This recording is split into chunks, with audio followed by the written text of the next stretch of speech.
5-6 বছর ধরে আছি, ব্যবসা বাণিজ্য করি। কম টাকার ভিতরে খুব শান্তিতে আপনি রাত্রি যাপন করতে পারবেন।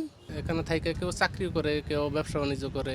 যারা বাইরে থেকে আসছে, ঢাকায় আসছে, তারা যদি অল্প খরচে যদি থাকতে চায় এখানে, দেখা গেলো এখানে থাকলো, এখানে কোথাও কাজকর্ম করলো, তাহলে তাদের জন্য এখানে ভালো সুবিধা আছে। এখানে সুবিধা হয়েছে, মশুরি আছে, বালিশ আছে, বুঝলেন, ফ্যান আছে, কম্বল আছে, কিছু বাড়ি দানা লাগে না। কারণ আমি আসছিলাম যে ঢাকা একটা কাজের জন্য আসছিলাম, তো হঠাৎ এখন এই মুহূর্তে থাকার মতো মনে করেন রুম। ঢাকা শহরে আবাসিক হোটেলের অভাব নেই, কিন্তু খরচ নিয়ে সবাই চিন্তিত থাকেন। তবে এর মধ্যে একই জায়গায় কয়েকটি হোটেল ব্যবস্থা রয়েছে যেখানে খুব সস্তায় রাত যাপন করা যায়। বুড়িগঙ্গায় চোখে পড়বে বেশ কিছু আবাসিক লঞ্চ বা নৌকা, যা স্থানীয় মানুষের কাছে ভাসমান হোটেল বা বোর্ডিং নামে পরিচিত। পুরান ঢাকার সদরঘাট লঞ্চ টার্মিনালের অদূরে মিটফোর্ড হাসপাতালের বিপরীতে ভাসমান এই হোটেলগুলোর অবস্থান। কারণ আমি আসছিলাম যে ঢাকা একটা কাজের জন্য আসছিলাম, তো হঠাৎ এখন এই মুহূর্তে থাকার মতো মনে করেন রুম পাওয়া যায় না। তো মনে করেন একটা ব্যাচেলার রুম ঢাকা শহরে ভাড়া হয় না, যেহেতু আমরা ব্যাচেলার, তো এই কারণে এখানে বোর্ডিংয়ে আমরা থাকতেছি দীর্ঘদিন যাবৎ। ঢাকা শহরে যে একটা রুম নেব, ওইখানে দেখা গেল যে আমার অ্যাডভান্স দিতে হবে, ওই টাকাটা আমার কাছে নাই, এবং আমার নিজে চলার মতো থাকার মতো যেহেতু নাই, বিধে আমি বাধ্য হয়ে এখানে আসছি। যারা বাইরে থেকে আসছে, ঢাকায় আসছে, তারা যদি অল্প খরচে যদি থাকতে চায় এখানে, দেখা গেলো এখানে থাকলো, এখানে কোথাও কাজকর্ম করলো, তাহলে তাদের জন্য এখানে ভালো সুবিধা আছে। জানা যায় সদরঘাট ও তার আশেপাশের এলাকাগুলোতে প্রচুর পরিমাণ ভাসমান লোকজন রয়েছে, যাদের থাকার জায়গা নেই, আবার বেশি টাকা খরচ করে আবাসিক হোটেলে থাকার সামর্থ্য নেই। বেশিরভাগ ক্ষেত্রে বুড়িগঙ্গার আশেপাশের হকার, ক্ষুদ্র ব্যবসায়ী তারাই থাকেন এই আবাসিক হোটেল বা বোর্ডিংগুলোতে।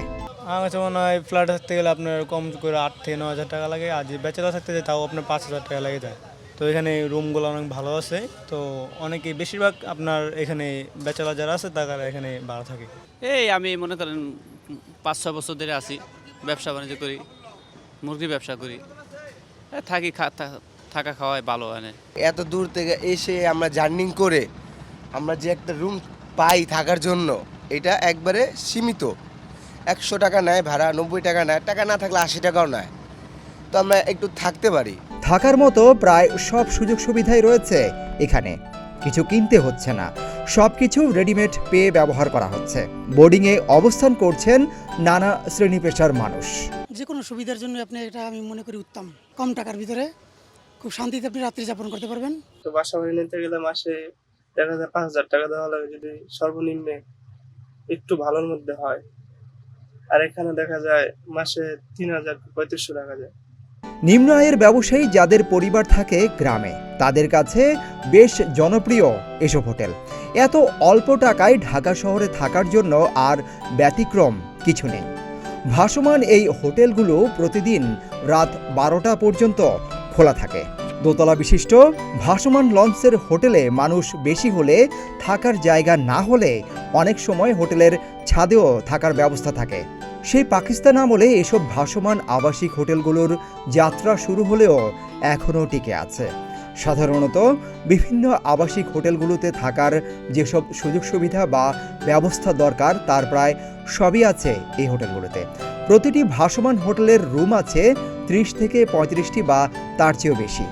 এর এক একটি রুমে রাত কাটানোর জন্য দিতে হয় এক এক রকম ভাড়া, আর ভাড়ার তারতম্যের সঙ্গে এখানে অবস্থানকারীদের জন্য সেবার ক্ষেত্রেও থাকে তারতম্য। 70 টাকায় সিঙ্গেল কেবিন ও 100 টাকায় ডাবল কেবিনের ব্যবস্থা রয়েছে। এমনকি জানা গেছে যারা একেবারেই নিম্ন আয়ের মানুষ, তারা 40 টাকায় রাত কাটানোর ব্যবস্থাও আছে এখানে।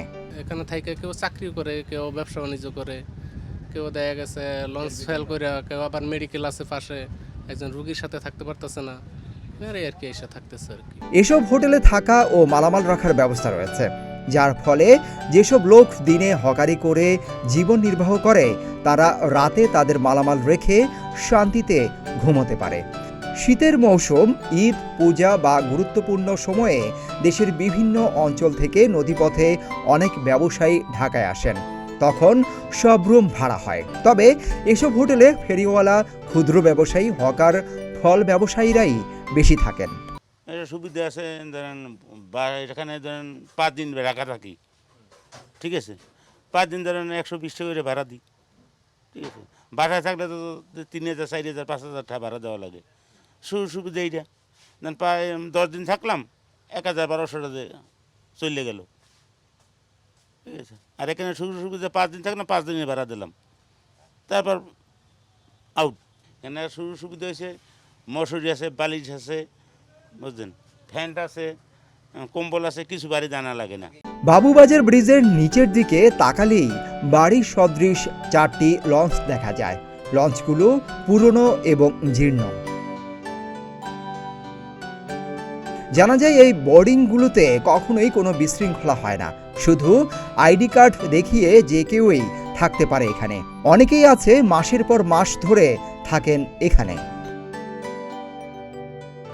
সুপ্রিয় দর্শক, ঢাকার এই বুড়িগঙ্গা তীরের পাশেই দেখছেন যে বিভিন্ন রকমের বোর্ডিং আমরা এতক্ষণ আপনাদেরকে দেখিয়েছি। তাও এখানে একটা জিনিস কিন্তু নিষিদ্ধ আছে, নিষিদ্ধ হচ্ছে যে এখানে নারীরা কিন্তু থাকতে পারবেন না। আমরা এখানে দেখেছি যে বিভিন্ন শ্রেণী পেশার মানুষরা এখানে এসে থাকছেন। এখানে যারা পরীক্ষা দিতে আসছেন, বিসিএস ক্যাডার অথবা হচ্ছে যারা বিভিন্ন ব্যাংকিং পরীক্ষা অথবা যে কোনো পরীক্ষা দিতে আসছেন, তারাও কিন্তু এখানে থাকছেন। এখানে আমরা দেখতে পেয়েছি আম ব্যবসায়ী থেকে শুরু করে বিভিন্ন রকমের নিম্ন আয়ের মানুষরা কিন্তু এখানে থাকছেন। তারা বলছেন সরকার যদি আরও একটু বাস্তবভাবে সবাইকে সুযোগ করে দিত, তাহলে সবাই ভালোভাবে আরও থাকতে পারত। সিদ্দিকুর রহমান রোমন, প্রতিদিনের বাংলাদেশ, ঢাকা।